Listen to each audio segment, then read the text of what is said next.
അപ്പൊ hello guys, നമ്മൾ ചെയ്യാൻ പോകുന്നത് ഫയർ മാജിക്.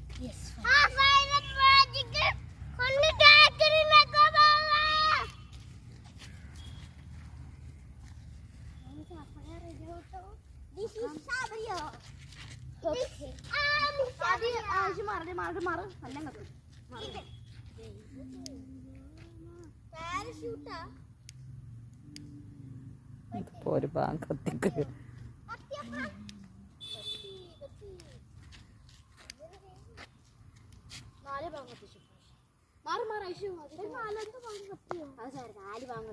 ഇതെന്താ പൊങ്ങാത്ത നോക്കണം.